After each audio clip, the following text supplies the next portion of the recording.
Hi there, welcome to Rumor Spill. Fasten your seatbelts, because we're going to delve deeply into the most recent controversy that's causing waves in the celebrity world. The daily jaw-dropping twists and turns make it feel like we're on an endless thrill ride. Ice Cube is taking center stage this time, bringing some sass to the already intense drama. You may recall the excitement that surrounded Katt Williams' startling disclosures earlier in the year, which ignited the internet. Everyone scrambling to make sense of it all while reeling was the only thing left to do. Rumor has it that Ice Cube is now endorsing Katt Williams, indicating that the drama is far from finished. And whose name is making an appearance in the rumors?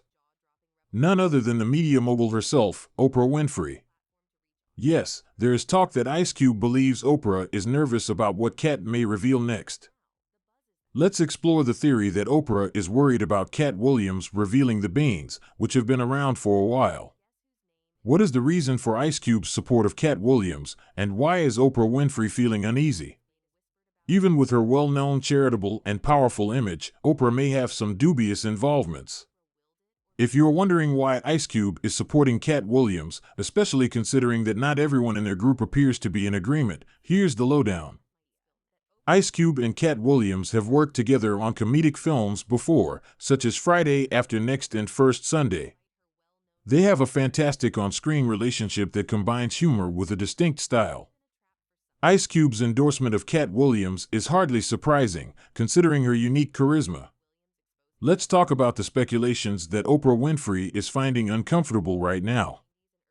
Many wild theories have been floated, such as the very absurd notion that Oprah is serving as a type of puppet master for the Hollywood elite and manipulating events behind the scenes. Conspiracy theories certainly include this hypothesis, which suggests that Oprah may not be as honest as she seems. Unexpectedly, Oprah Winfrey, who has received praise for her philanthropic endeavors and advocacy for African American women, is currently dealing with some grave charges that are damaging her image. There are worries that Oprah's public image with people like Taraji P. Henson and others has suffered because she may not have been as supportive of black women in the entertainment industry as many people thought. Communities that had long seen Oprah as a champion of women and black artists have been shocked by this revelation. Talk About Oprah now presents a different image, raising the possibility that she may have used her power in Hollywood to force black artists to submit to the whims of the industry's power players. This new storyline charges Oprah with weakening the very skills she openly supported and utilizing them as puppets for more sinister, covert plans. There's more to this story, though. Rumor has it that Oprah's show, once regarded as the premier venue for black artists to present their work, may have been a trap for some, sending them to failure because she either approved of it or because she was carrying out orders from above. This notion further complicates the idea that Oprah manipulated the narrative about black artists by using her show. Her legacy is complicated because it began in the late 1990s and early 2000s, when Oprah Winfrey's show served as a platform for black superstars to advertise their most recent endeavors. Oprah proudly portrayed her program as a significant platform for black people to connect with viewers, but recent reports cast doubt on this claim, implying that while Oprah appeared to embrace some black musicians wholeheartedly, there may have been a darker side to her backing. Furthermore, Oprah might have been more concerned with appearance than sincerity when it came to individuals who dared to criticize her or draw attention to the seeming contradictions in her endorsement. The black community's reputation was purportedly damaged, and dissenting voices were silenced by Oprah's great influence. Many people are wondering how committed Oprah Winfrey really is to helping black artists in Hollywood, given the ferocious debate this complex web of rumors and accusations against her has provoked. Ice Cube was one of the first to reveal some unexpected behavior on Oprah's part. This was especially true during a 2005 episode of her show that was meant to highlight the movie Crash. Rather than talking about his part in the movie, Oprah took the chance to question him about the explicit lyrics in his songs, to which he claimed he had thoughtfully responded. He claimed that he thought his part of the conversation was cut out of the recording, leaving the listener with the idea that he had no defense. He wrote, "She said that while she didn't agree with my music, she thought I did a great job in the film. And of course, I was up there with the entire cast of Crash, so I didn't think that was necessary to say." Additionally, if you disagree with some of the songs I've written, don't say you disagree with all of my work. This was not a single instance, rather, it spurred discussions about Oprah's social interactions. Oprah's team's handling of this scenario begged concerns about her motivations and her choices for wielding power. She put Ludacris in the same position when he was there to discuss a movie, not his music career, which was strange. The events surrounding Ludacris created a space for additional inquiries. Even though there was no open conflict between them, the on-air altercation seemed even more improper, which made some people think Oprah might sometimes be harsh with some guests. Furthermore, Oprah's handling of Michael Jackson after his passing has drawn criticism. People became even more critical of her because of her activities, which were perceived as an attempt to question Michael Jackson's legacy. Oprah has been viewed differently by certain fans and critics as a result, raising doubts about whether or not she has always supported black musicians to the extent that she now claims. In reference to the entire Michael Jackson predicament, Oprah's career underwent a dramatic shift in 1993 when he granted her permission to conduct an interview at his Neverland estate. Jackson was well known for his fierce privacy, so allowing Oprah inside his house was a noteworthy move. Oprah has talked about how important that interview was to her and how it improved their bond. But following Michael Jackson's death, Oprah's viewpoint seemed to change significantly. Oprah met with Wade Robson and James Safechuck, two men who initially accused Michael of a significant crime but eventually realized they had been deceived by him. She started to stress the bad charges made against him, especially after the release of the documentary Leaving Neverland. Many were left wondering why Oprah picked these charges to draw attention to. Oprah's motive for doing this was questioned by many, who thought that she might be more interested in advancing her own agenda than in finding the truth or thinking about how her actions would affect other people after she painted Michael Jackson in such a negative light after he was unable to defend himself. Oprah seemed a little odd in the entertainment business, especially considering her close relationship with Harvey Weinstein.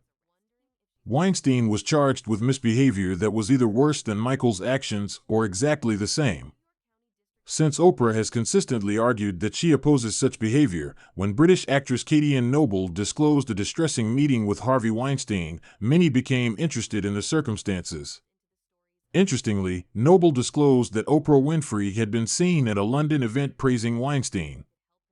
This information was made public at a Manhattan press conference when Noble discussed her case against Weinstein, shedding light on the complex and sometimes contradictory nature of Hollywood's power structure. When Katt Noble met Weinstein for the first time in London, she saw it as an opportunity to further her acting career.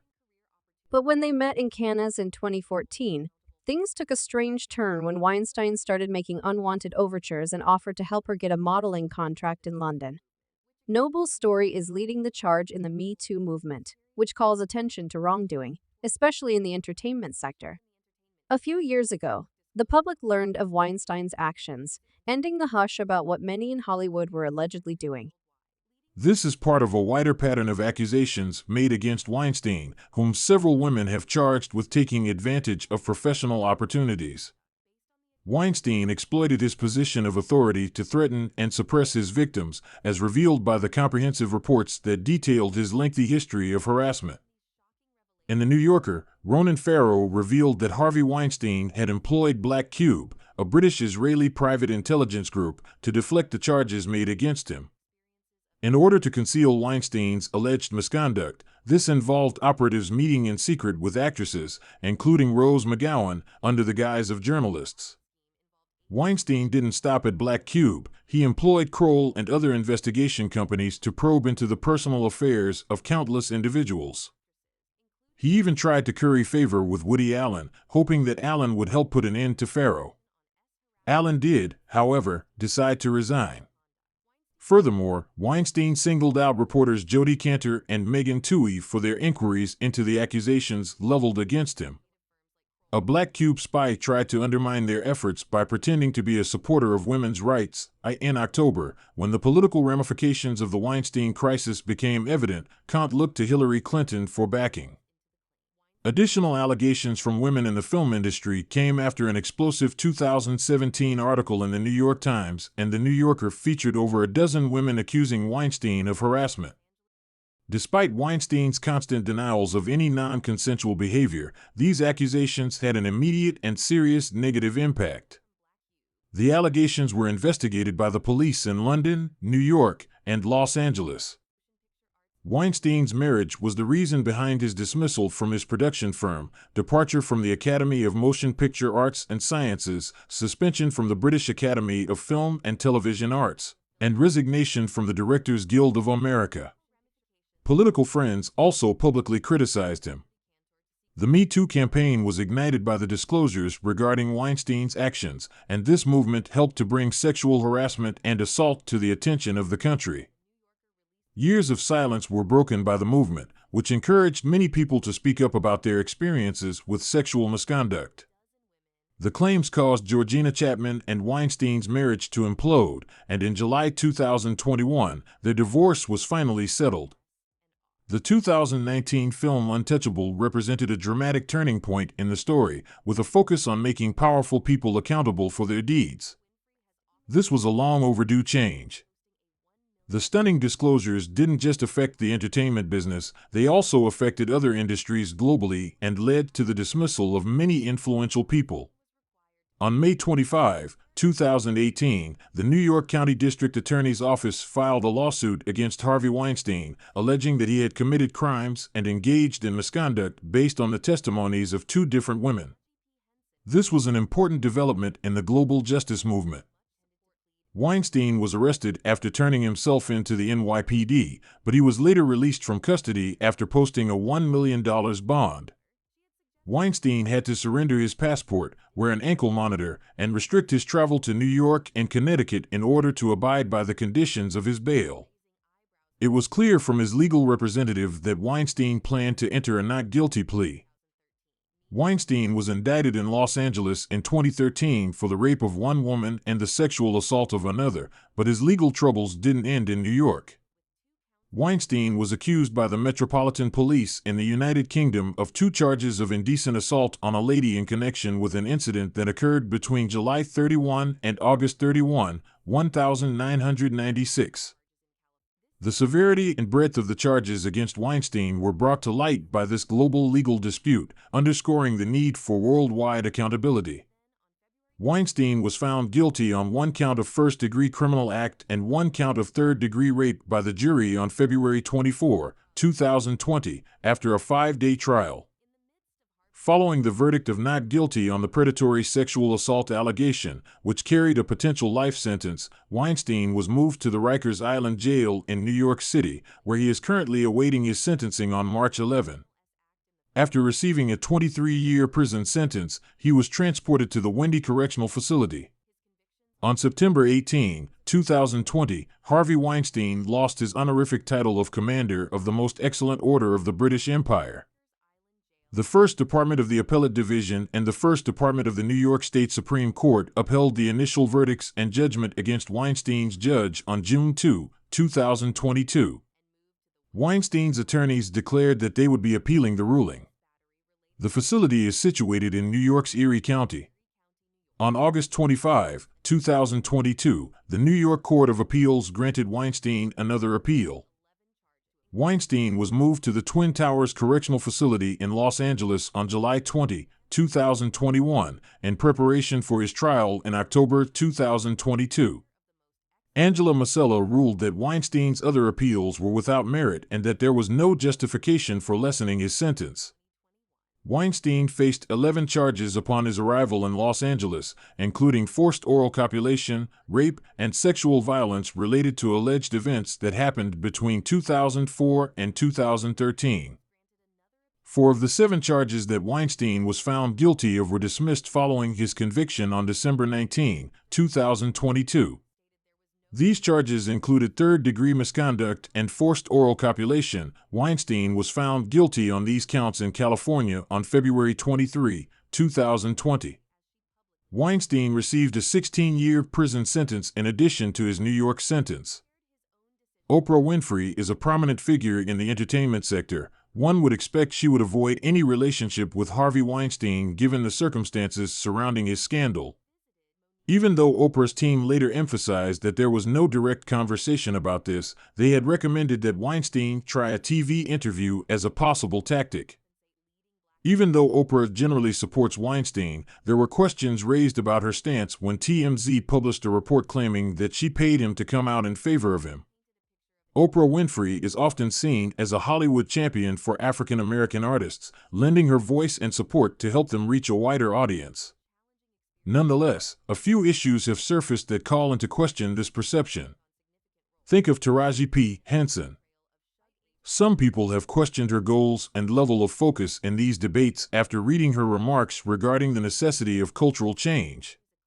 Taraji P. Henson has taken aim at Oprah for not providing as much support to black women in the profession as she has freely said.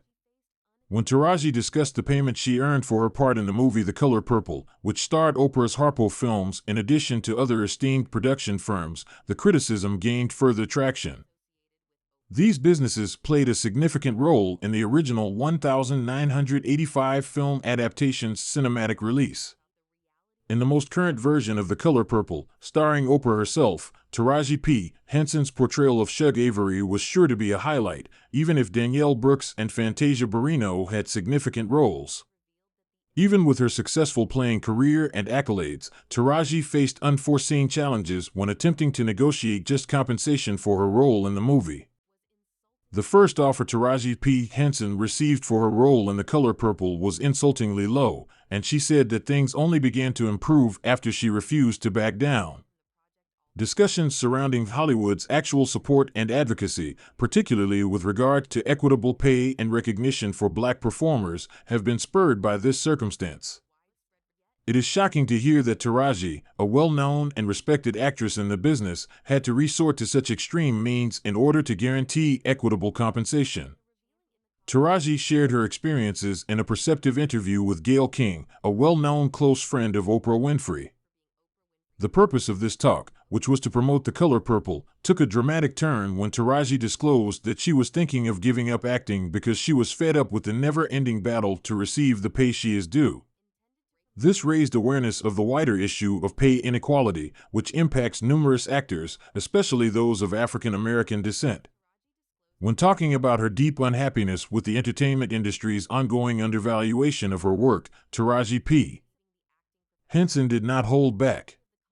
She continues to have to prove her value despite her many accomplishments and breaking down boundaries, only to be faced with inadequate offers. The fact that there are black actresses in the business added poignancy to this sincere conversation with Gayle. In addition to expressing her strong desire to support the next generation of performers and actively work to better the profession for those who aspire to be in her shoes, Taraji acknowledged that she felt stuck in a never-ending loop of being treated unfairly. "I'm tired," she said, highlighting how exhausted she is and how frustrated she is. Praise and positive reviews don't seem to translate into money.